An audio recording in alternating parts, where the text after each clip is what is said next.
바울은 로마서 1장 16절에서 복음은 구원을 주시는 하나님의 능력이다 라고 말했습니다. 복음이 능력이 되는 그 근거가 무엇인가? 그것은 두 개의 특정한 역사적 사건 때문에 복음이 능력이 됩니다. 그 하나는 예수 그리스도께서 우리를 위해 죽으시고 장사 지낸 바 되셨다라고 하는 이 십자가의 사건이고, 또 다른 하나는 예수님이 사흘 만에 다시 살아나서 많은 정인들 앞에 자신을 나타내 보이셨다라는 이 부활의 사건입니다. 십자가와 부활이 복음의 내용이요, 복음의 뿌리입니다. 이것이 능력이 되는 그 이유는 허구가 아니고 신화가 아니고 사람에 의해서 조작되거나 기획된 것이 아니고 역사적인 사실이기 때문에 이 십자가와 부활은 능력이 되는 것입니다. 우리의 신앙은 어디에서부터 시작이 되는가? 예수의 십자가 사건이 꾸며진 사건이 아니고 역사 속에서 성취되고 이루어진 사건이요, 예수 그리스도의 이 부활이 역사 속에서 실제로 이루어진 사건임을 믿는 데서부터 우리의 믿음은 출발합니다. 세상은 이 사실을 받아들이지 않습니다. 분명한 사실임에도 불구하고 사도행전 26장에 보면 바울이 이 아그리빠 왕과 베스도 총독 앞에서 예수의 부활과 십자가를 증언합니다. 그럴 때 이들은 예수의 부활을 받아들이지 않습니다. 그래서 바울에게 이렇게 말합니다. 사도행전 26장 24절 말씀을 같이 읽으실까요? 시작. 바울아, 이같이 변명하매 베스도가 크게 소리내어 이르되, 바울아, 네가 미쳤도다. 네 많은 학문이 너를 미치게 한다 하니. 바울이 예수 그리스도의 십자가는 역사적인 사실이요, 예수 그리스도께서 죽었다가 다시 사흘 만에 살아난 것은 분명한 사실이라고 그들에게 증언하니까 이 베스도 총독이 말하기를, 바울아, 네가 공부를 많이 한 것은 내가 아는데 그렇게 많이 공부한 내 지식이 너를 돌게 만들었구나. 너 미쳤다. 어떻게 죽은 자가 살아날 수 있느냐? 라는 것이 이 한 나라의 권력을 가지고 책임 있는 위치에 있는 이 베스도 총독의 반응이었습니다. 이 바울은 이렇게 말합니다. 26장 25절 26절에서 바울이 이르되, 베스도 각하여, 내가 미친 것이 아니요 참되고 온전한 말을 하나이다. 왕께서는 이 일을 아시기로 내가 왕께 담대히 말하노니 이 일에 하나라도 아시지 못함이 없는 줄 믿나이다. 이 일은 한쪽 구석에서 행한 것이 아니니 라고 말해요.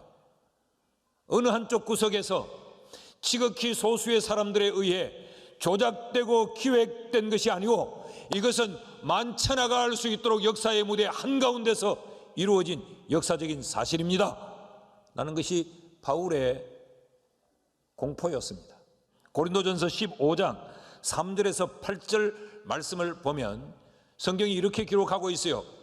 예수께서 부활하신 후에 게바에게도 베드로에게도 나타내 보이셨고, 예수님은 부활하신 후에 여러 여인들에게도 나타내 보이셨고, 예수님은 부활하신 이후에 많은 사람들이 모여 있는 곳에 500명이 모여 있는 곳에 일제히 나타내 보이시기도 하셨다. 예수님은 특정한 소수의 사람들에게만 나타내 보이신 것이 아니다. 이런 부활의 정인들을 보면 예수의 부활은 사실이다. 그리고 예수는 특정한 장소에서만 나타내 보이신 것이 아니다. 그렇다면 얼마든지 조작되고 기획되어 꾸며질 수 있겠지만 예수님의 이 부활은 예수님께서 갈릴리에도 나타내 보이셨고 성읍에도 나타내 보이셨고, 예수님은 산 위에도 나타내 보이셨고, 실외에도 보이셨고, 실내에서도 나타내 보이셨다. 예수님은 여자들에게도 나타나 보이셨고 남자들에게도 나타나 보이셨다. 예수님은 새벽에도 나타내 보이셨고 오전에도 나타내 보이셨고 저녁에도 부활하신 예수님은 나타내 보이셨다. 이 모든 기록들을 보면 이것이 예수의 부활은 역사적인 사실이 틀림이 없다. 이게 바울의 증언이었어요. 그 예수의 부활이 역사적인 사실인데, 역사적인 그 사실이 우리에게 어떤 은혜로 다가왔고, 그것이 우리에게 어떤 상관관계가 있으며 예수의 부활로 말미암아 우리가 누리는 그 누림이 뭐냐라는 것입니다. 바울이라고 하는 이 인물을 다시 한번 주목하려고 합니다.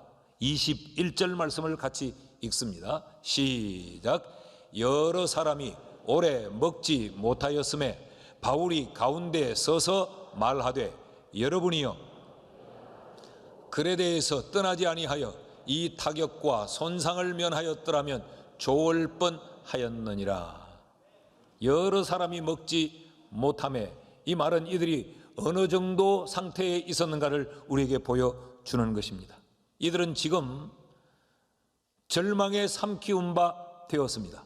그런데 그러한 가운데 바울이 그들 가운데 일어서서 말했다라는 것이죠. 여기 바울이 그들 가운데 서서라고 할 때 이 일어서다라고 하는 이 표현이 스타데이스라고 하는 헬라어인데, 이것이 예수 그리스도께서 이 죽음 가운데서 다시 살아나신 것을 표현하는 그 단어와 의미가 같습니다. 이 살아나다라는 이 단어를 쓰는데, 이 살아나다는 단어를 직역하면 일어서다라는 의미가 있습니다. 여기 에게로이라고 하는 말도 일어나다라는 단어요, 이 아니스테미라는 단어도 일어나다라는 거예요.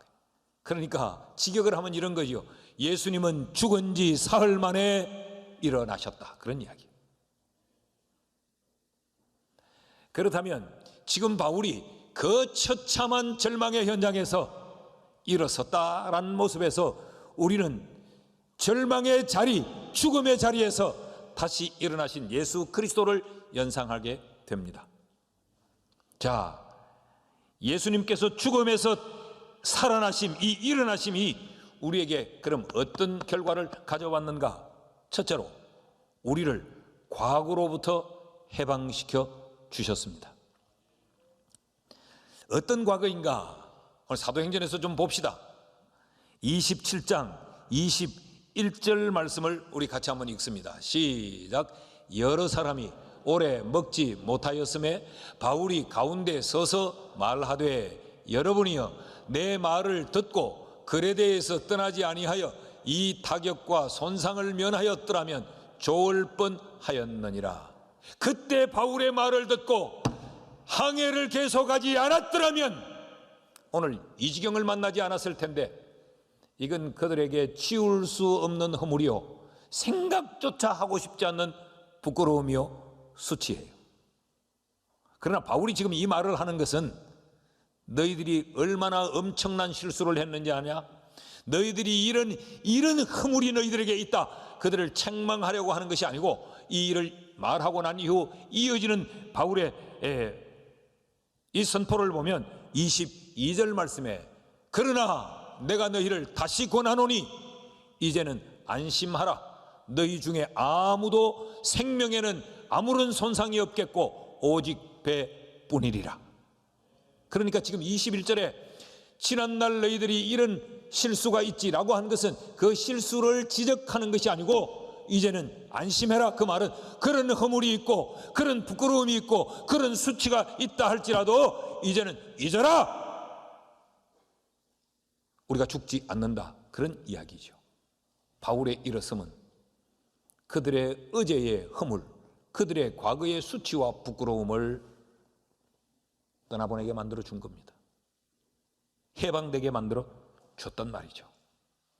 여러분, 우리의 과거가 어떻습니까? 우리의 과거는 정죄받은 과거입니다.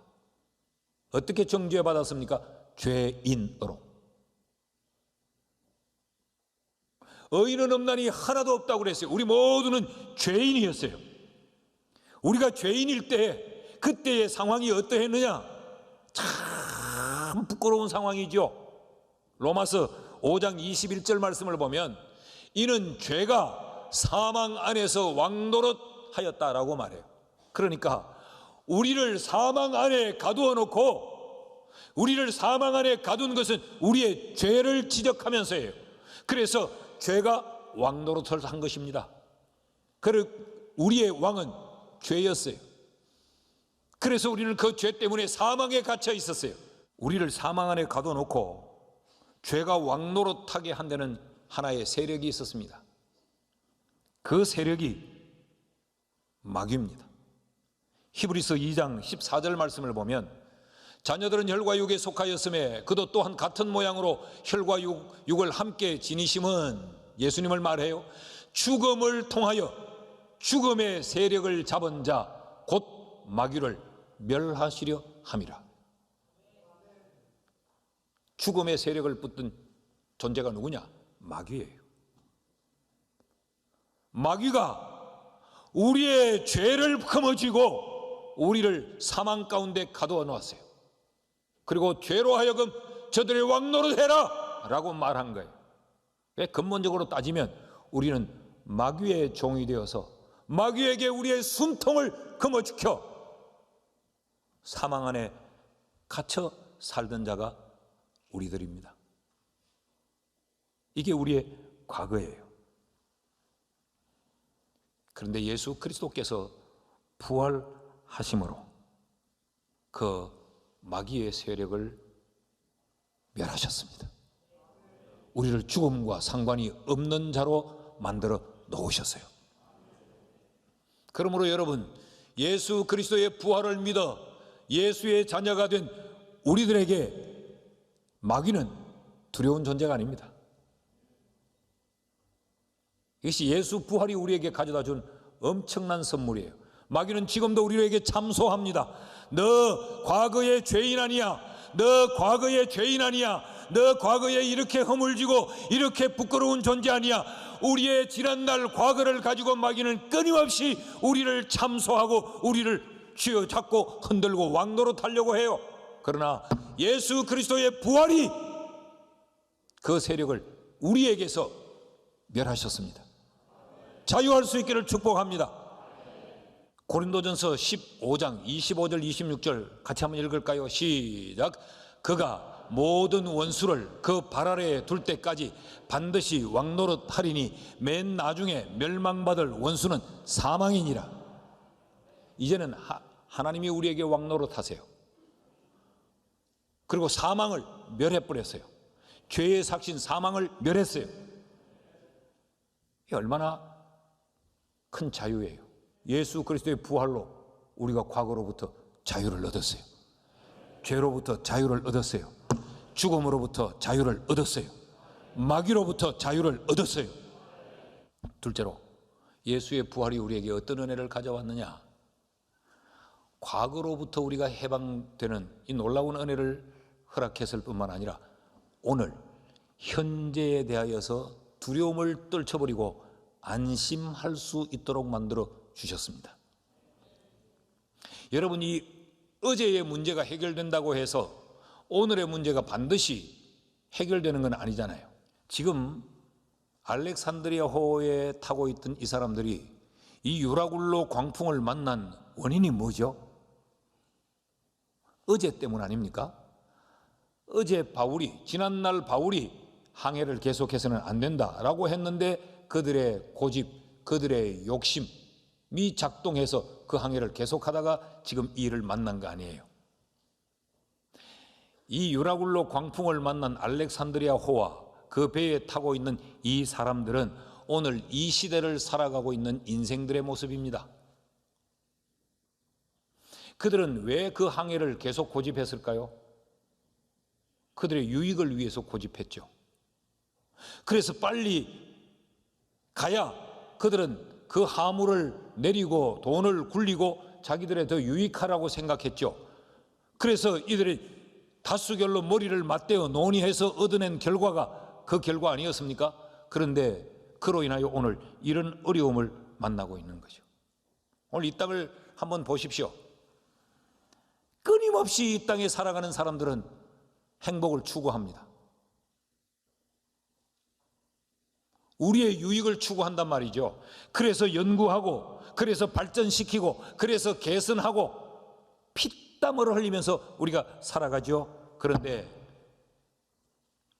우리를 두렵게 만들고 우리를 무기력하게 하고 우리를 불안하게 만드는 이 절망감은 해결을 하지 못하고 있습니다. 왜 그러냐? 죄 때문에 그렇습니다. 이 원초적 범죄의 현장 에덴 동산으로 가봅시다. 창세기 3장 5절에서 6절 말씀을 보면요, 너희가 그것을 먹는 날에는 너희 눈이 밝아져 하나님같이 되어 선악을 알 줄 하나님이 아심이라. 동산 중앙에 있는 선과 악을 알게 하는 나무의 열매는 먹지 말라고 했다.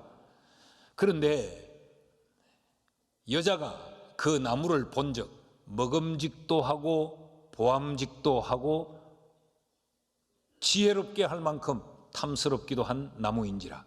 여자가 그 열매를 따먹고 자기와 함께 있는 남편에게도 주매. 이렇게 길게 문장으로 써서 그렇지 이런 이야기입니다. 왜 선악과를 따먹었느냐? 행복하려고. 그거 따먹으면 너무 행복할 것 같거든. 왜 남편에게 줬느냐? 내 남편도 행복하게 해주려고. 그런데 결과는 어떻게 됐느냐? 안 행복했습니다. 창세기 3장 8절 말씀을 보면요, 그들이 그날 바람이 불 때 동산에 거니시는 여호와 하나님의 소리를 듣고 아담과 그의 아내가 여호와의 낯을 피하여 동산 나무 사이에 숨은지라. 그렇게 행복하려고 그들은 애를 썼는데 하나님을 피했습니다. 동산 나무 사이에 숨었습니다. 그들의 추구한 행복이 그들에겐 불안으로 두려움으로 찾아온 거죠. 그러니까 행복을 추구하면서 몸부림을 쳤는데 찾아온 것은 불행이 찾아왔습니다. 그래서 결국 이들은 에덴을 상실하죠. 에덴에서 쫓겨나죠. 창세기 3장 24절 말씀 보면 이같이 하나님이 그 사람을 쫓아내시고 에덴 동산 동쪽에 그룹들과 두루도는 불칼을 두어 생명나무의 길을 지키게 하시니라. 에덴에서 쫓겨났어요. 그리고 이들은 에덴의 동쪽에 삶의 또아리를 틀고 어떻게 하면 다시 에덴으로 돌아갈 수 있을까를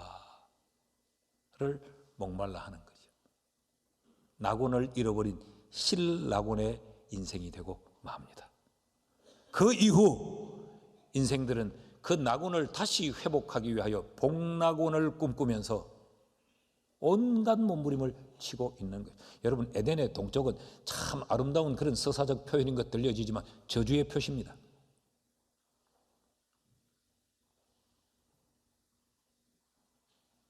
자, 이것이 인생들의 현 주소예요. 알렉산드리아 호에 그 절망의 현장에서 바울이 일어서자 나타난 결과가 뭐냐? 사도행전 27장 22절을 같이 읽습니다. 시작. 내가 너희를 권하노니 이제는 안심하라. 너희 중 아무도 생명에는 아무런 손상이 없겠고 오직 배뿐이리라.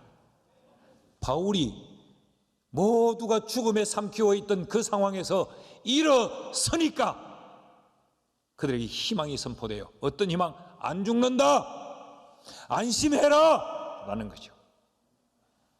23절 24절 말씀도 봅시다. 왜 바울이 이렇게 안심하라고 말할 수 있느냐? 같이 읽어요. 시작. 내가 속한 바 곧 내가 섬기는 하나님의 사자가 어젯밤에 내 곁에 서서 말하되 바울아 두려워하지 말라. 네가 가이사 앞에 서야 하겠고 또 하나님께서 너와 함께 항해하는 자를 다 네게 주셨다 하였으니. 그 처절한 절망의 상황에서 하나님의 말씀이 그에게 들려진 거예요.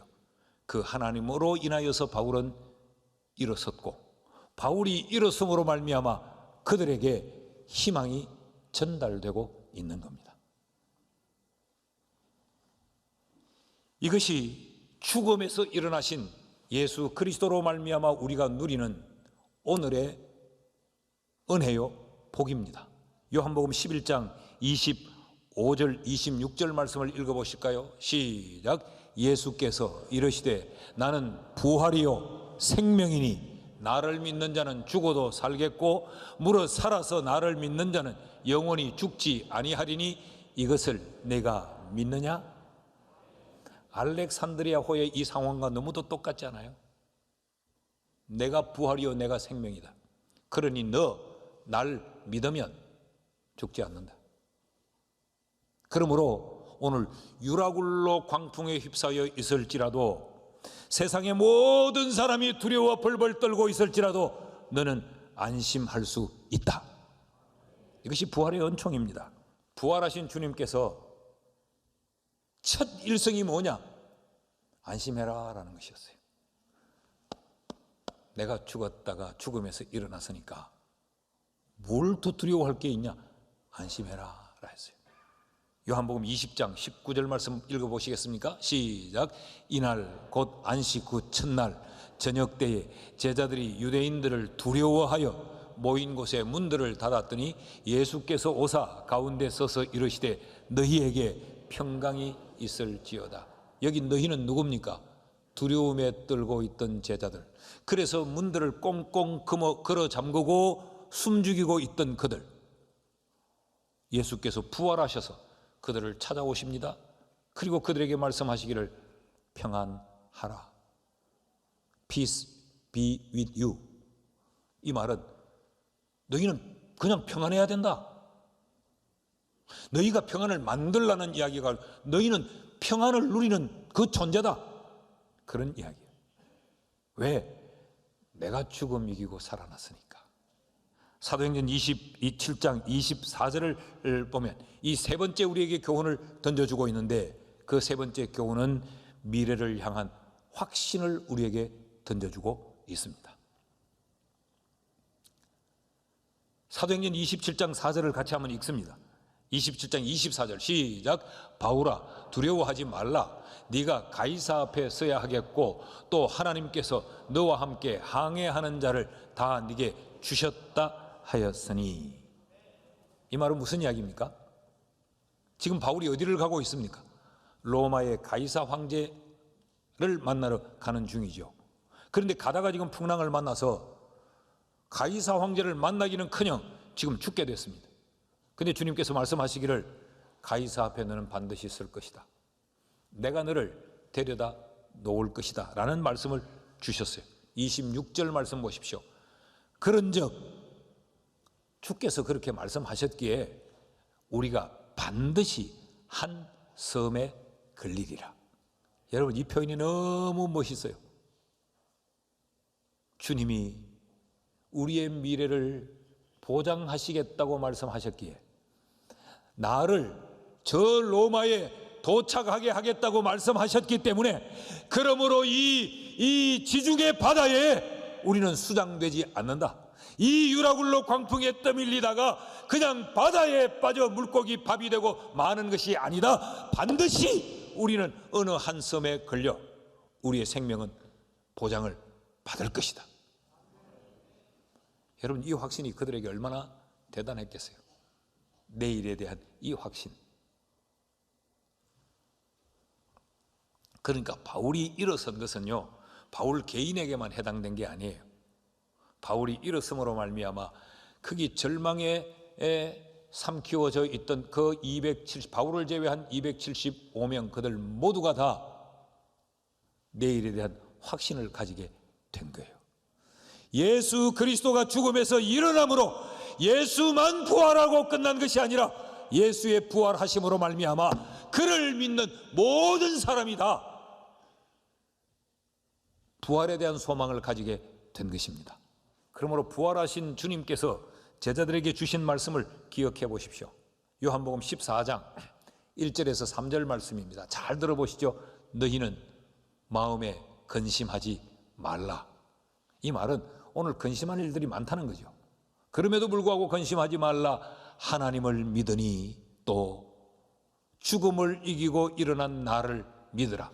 내 아버지 집에 거할 곳이 많도다. 여기가 전부가 아니라는 거죠. 저기가 있다는 거죠. 오늘이 끝이 아니라는 거지요. 내일이 있다는 거지요. 내 아버지 집에 거할 곳이 많도다. 그렇지 않으면 내가 너희에게 이미 일러줬을 것이다. 내가 너희를 위하여 거처를 예비하러 가노니. 예수님의 성천할 말하는 거죠. 이것은 예수님이 죽음에서 일어나신 것을 전제하고 있습니다. 가서 너희를 위하여 거처를 예비하면 내가 다시 와서 너희를 내게로 영접하여 나 있는 곳에 너희도 있게 하리라.